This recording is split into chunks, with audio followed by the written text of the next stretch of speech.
Y'all, I am beyond excited, relieved, recovering, and ready all at once. That is a lot of emotion to introduce season 4 of Josie and the podcast. Thank you so much for pushing play, and I hope you'll join me throughout this season, mixed with interviews and what I call shorty episodes, which is what you are listening in today, which is just a chat with me. Josie the podcast is about navigating technology, especially social media for higher education, all through the lens of leadership. I believe in, am an advocate for, and educate college students up to executives on this thing called digital leadership. And I'd like to give a shout out to my podcasting partner in crime, Campus Sonar. This will be our 3rd year working together, and it has been so neat to watch this business and partnership grow. I would absolutely love it if you were to go and check out Campus Sonar. Download their resources, subscribe to their newsletters, and honestly, all it starts with beyond those downloads is just about a little listening. Social listening, that is. Are you a believer in social listening? At all familiar? You may have never heard of it before, and that is okay. Regardless of where you're at, you can stay on the pulse of the latest in social listening in higher education with Campus Sonar's Brain Waves newsletter. Campus Sonar is a higher education social listening agency on a mission to help campuses find online conversations that give higher ed pros the insights they need to support their institution's goals. And with their newsletter, you'll get access to questions and answers from their team's experts, access to their latest writings and research, and insights into what the team is paying attention to stay current themselves. You can subscribe today at info.campussonar.com/subscribe.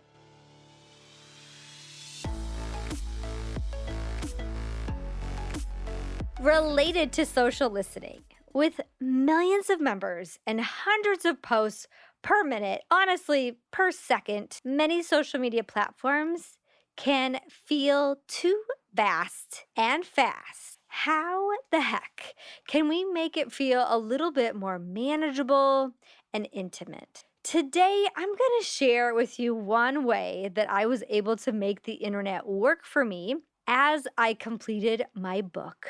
And that was through activating a micro-digital community on GroupMe. But first, since I haven't released a podcast episode for a minute, I thought it would be a good time to share a few status updates. It's been since April since I released an episode, so a lot has happened.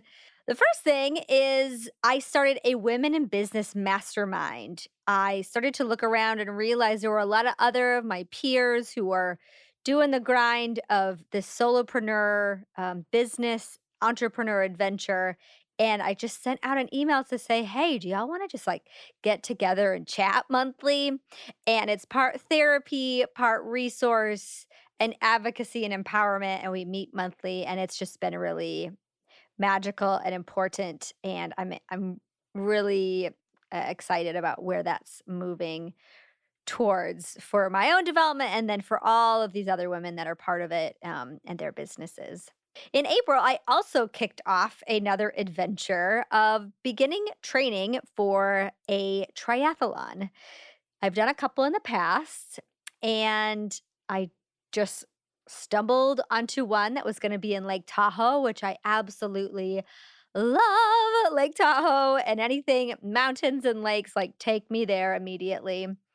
So I began training pretty much two times a week I'd run, twice a week I'd bike, and then 2 times a week I'd get in a pool. And my body just really reacts well to that, to have a little bit of balance between all the exercises. And I did it. I finished it. It was not for time because it was at 6,800 feet elevation, which I got real nervous about right up before it because I realized I pretty much trained the entire time at sea level. But you know what? The body is really a phenomenal, an amazing thing, and it got me through. Another piece that I started doing in April pretty much full time was the book. If you follow me on socials, you are very familiar with what that whole process has been like. For those that aren't, that's all good. I've been working on this, small pamphlet turned textbook workbook basically since, well, it started in 2014 with research, and then the writing started in 2016. So it's been quite the journey. And I had no intent to have this happen, but my what turned into be the goal to turn in the final manuscript was the week of the triathlon. I didn't sign up for the triathlon thinking that's when that deadline was going to hit. I thought it would be much earlier in the year, but nonetheless, I was able to meet it. And then the great thing about turning in the book and then getting that triathlon done is my husband Lloyd and I, we went on a little vacation, both to Lake Tahoe and Napa, which was so needed and amazing. So my summer was full of sweating for the triathlon and a lot of sitting and co-working spaces and editing and getting lots of feedback, and that was basically my full-time job. And I was really proud of myself and so appreciative to so many people that have supported me through the process to meet that deadline. This is actually the second time I've recorded this shorty episode because my first updates included a different message, and I hesitated if I should even re record or if I should even share this latest book update because my last episode, it was a full out celebration. Like the book is in, we're in production, we're good to go. And it's not. So I'm a little bummed to share that the book is no longer in production. It is going to be printed. However, there now is a little bit of editing that needs to happen in order for it to not reach beyond a certain price point. I want to make sure that the book is accessible both in digesting the material, but also the cost. And when I joked just a little bit ago that it turned into a textbook, it really did. This is not just some thought piece. And we need to be able to pull it back just a little bit in order to make some of that all, again, accessible and affordable. So it's been a huge lesson learned for me with a lot of emotions. But just as the theme of this episode is about activating community around you, this was just another reminder of why those communities are so darn important for when good and bad things happen. Because again, this group that I'm going to talk about have seen me through it all. So the book update is going to come out in 2020. I'm very confident about that. And I know there's some silver linings in here that the book's going to be even better.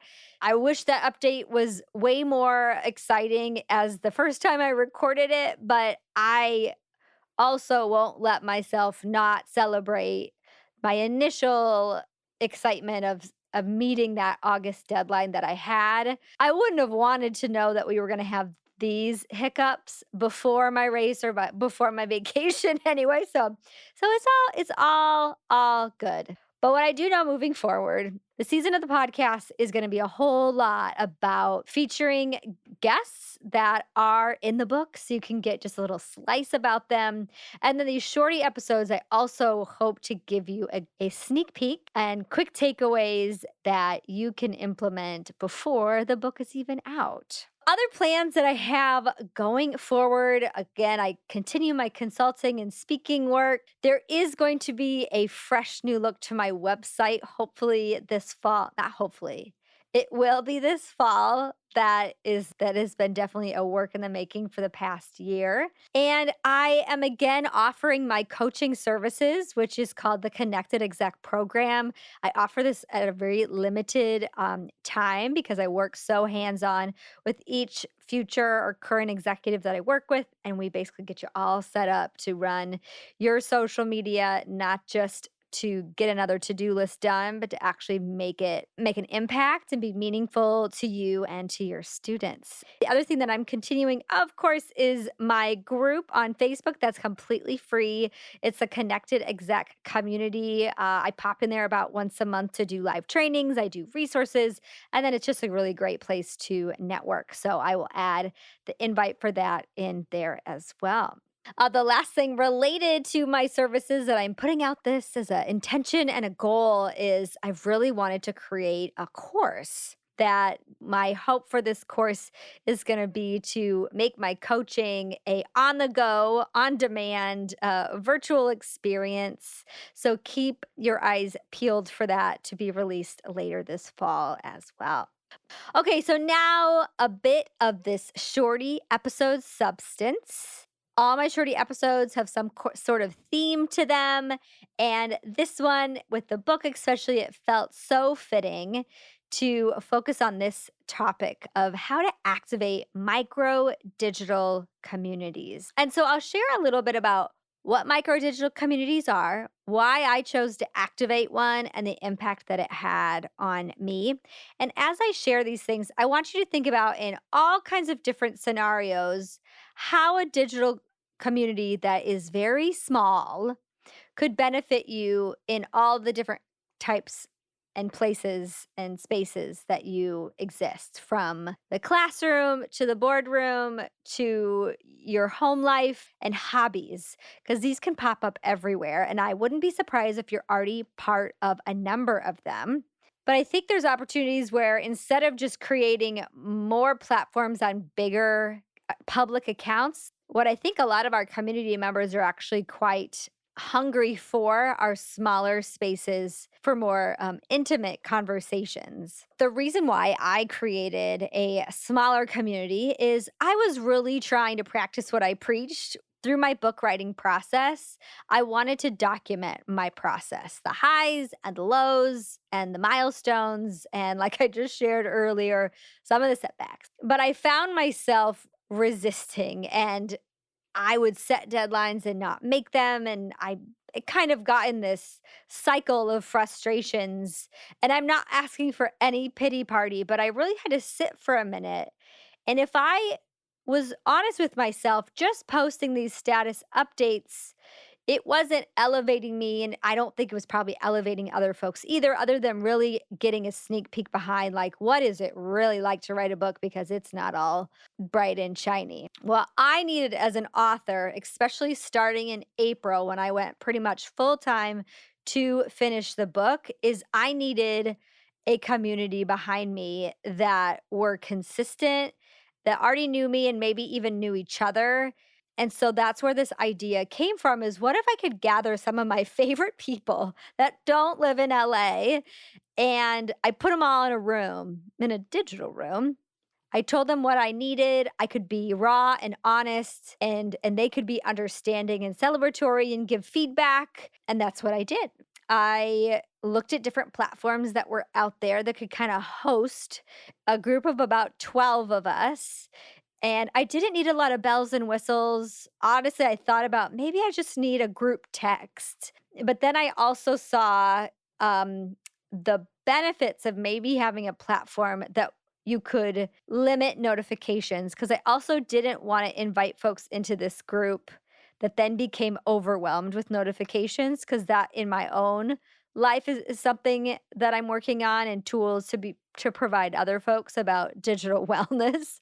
GroupMe was a really interesting platform to do that. You can modify notifications. It's a group. You can have it on your desktop as well as mobile. And my ask to them was just for their openness and their listening, that I might be posting status updates every single day or once a week. And as they think about it, to jump in and say hi, or to reply, or to post a funny GIF or video, and or if I ask for advice, that if they do have thoughts about it, that they would jump in on it.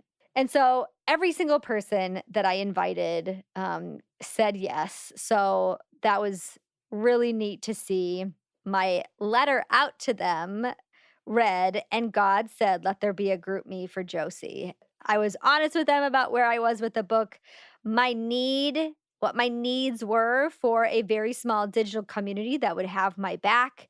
And, even if I was going on a rant or had something negative posting, I didn't ever have to edit myself like a public platform that you would. And I think there's a real discussion there the more I do this work and research around social media and how certain platforms, there's a performance element to them. And then as a business, the negotiation and navigation that I have to be under because those platforms are part of that as well. At the same time, I have a very high value of authenticity and being genuine. So I think that's where I was continually stuck needing to take it into a smaller space so that I wasn't incongruent. I was just being more directed about where I was posting status updates. So, again, what I said, I was really clear about change your notifications if you have to, jump on once a week if you can, and let the fun begin, basically. I had folks in the GroupMe that had never been on the platform, were on it years ago, or some that were really familiar with it. And that group kind of turned into a mastermind from me needing to throw out ideas for the book title to asking for resources for a specific section that I needed, like maybe one more reference for. It always felt like they were there with support and advocacy. And so I want to give a quick shout out to Team Josie, which was Alex, Amma, Anna, Anne Marie, Ed, James, Kathy, Keith, Kristen, Laura, Liz, Megan, and Katie. And again, I am so indebted and thankful to you. And you're not off the hook yet because we're in this new phase of some edits that are going to happen, and it's going to be better for it.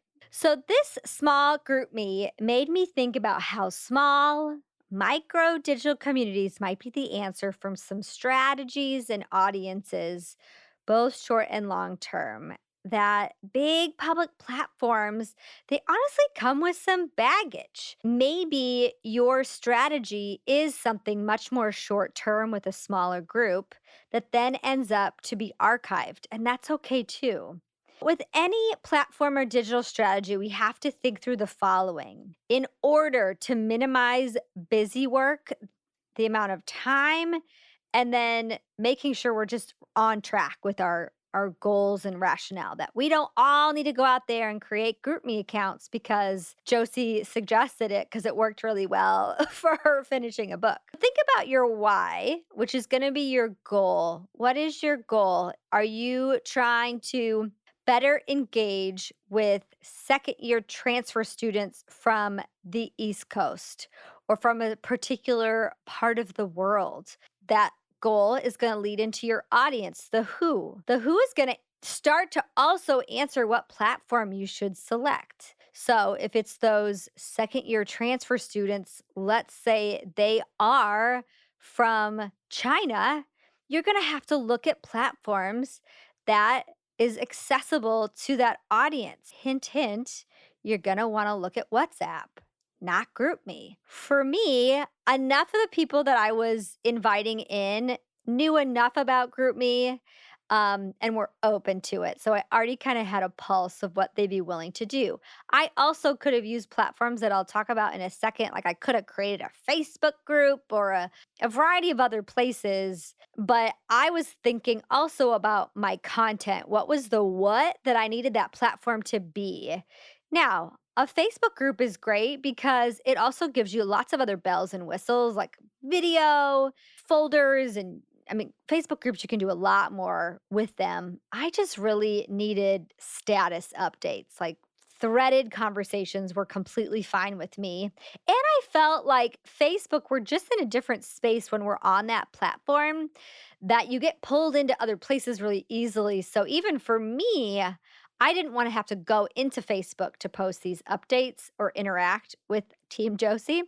So it was also part of the goal of mine to have it live elsewhere. So the platform was accessible. It made sense for my audience and my why.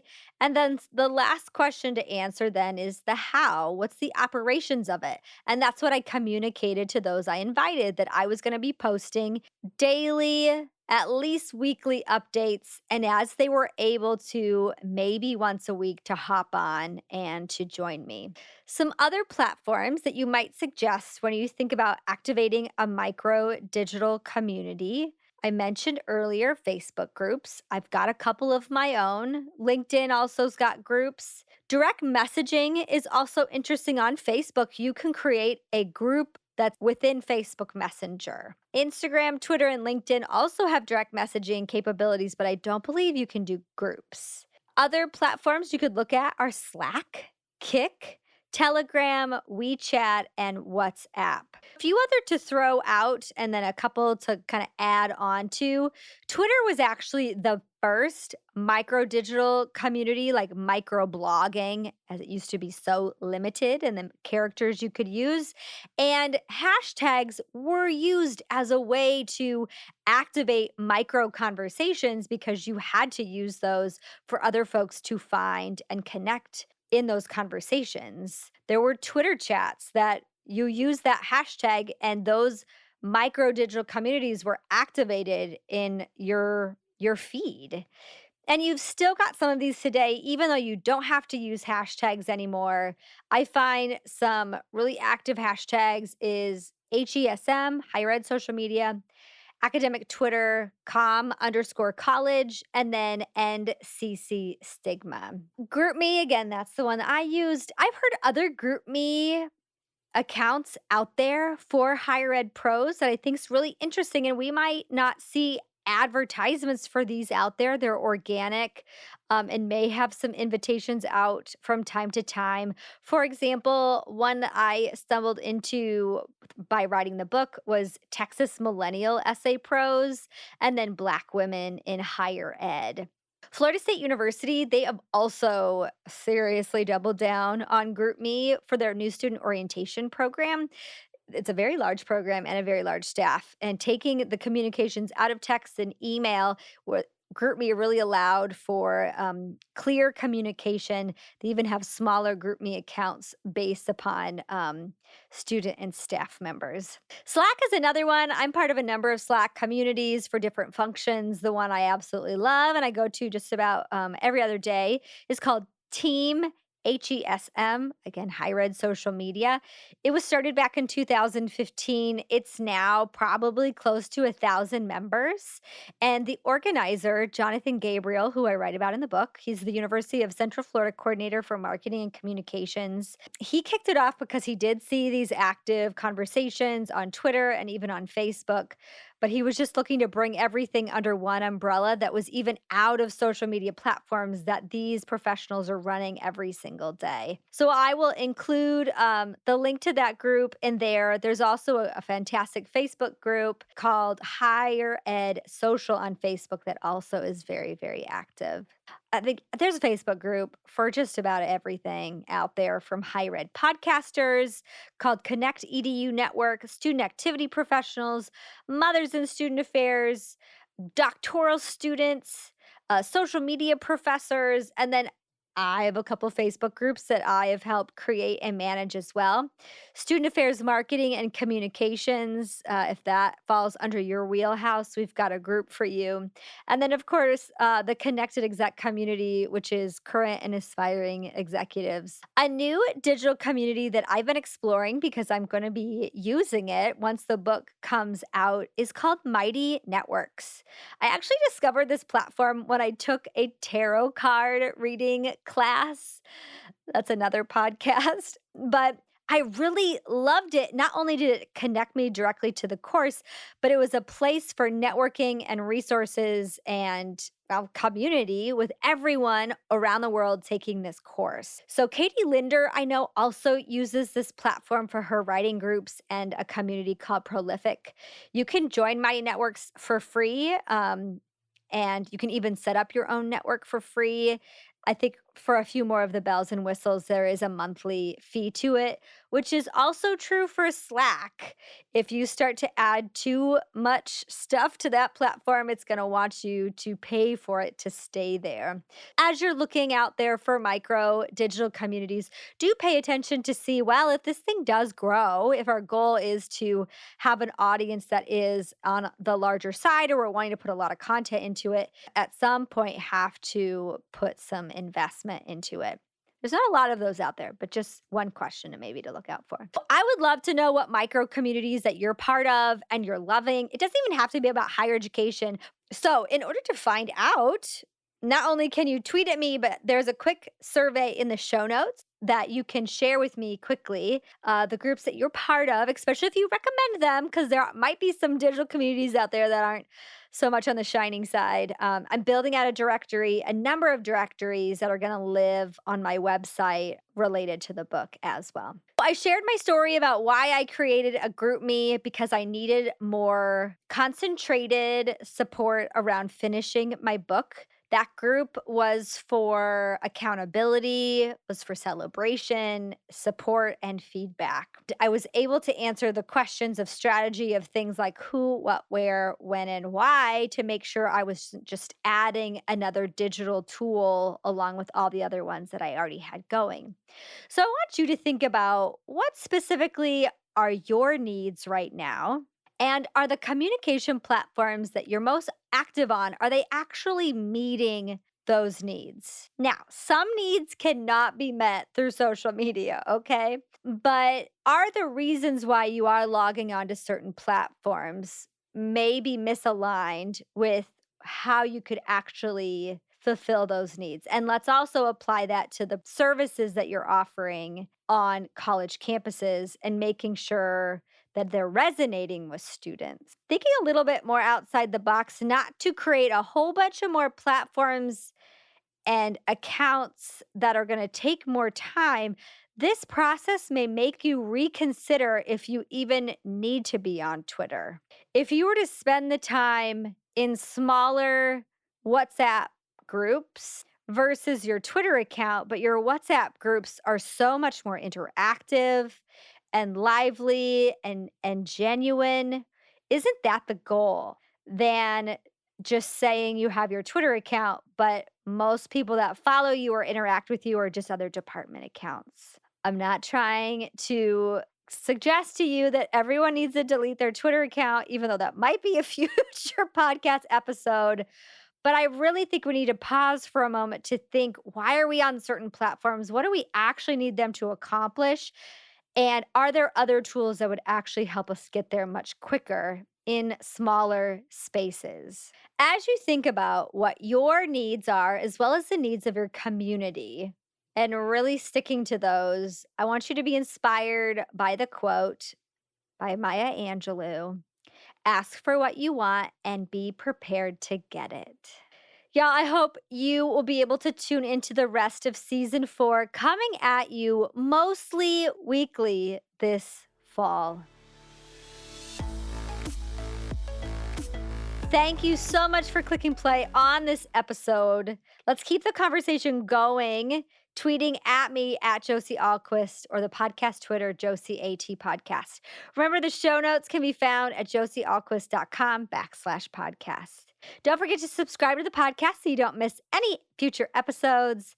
And you can find us on your favorite podcasting platform, including Spotify. Please pass it along or consider a little iTunes review. These are ways to help others discover the show. If you're interested in learning more about my services, including speaking, consulting, and coaching, head to my website, josieahlquist.com. Sending digital hugs, loves, and waves to whatever corner of the world you're listening in from. This has been Josie and the podcast.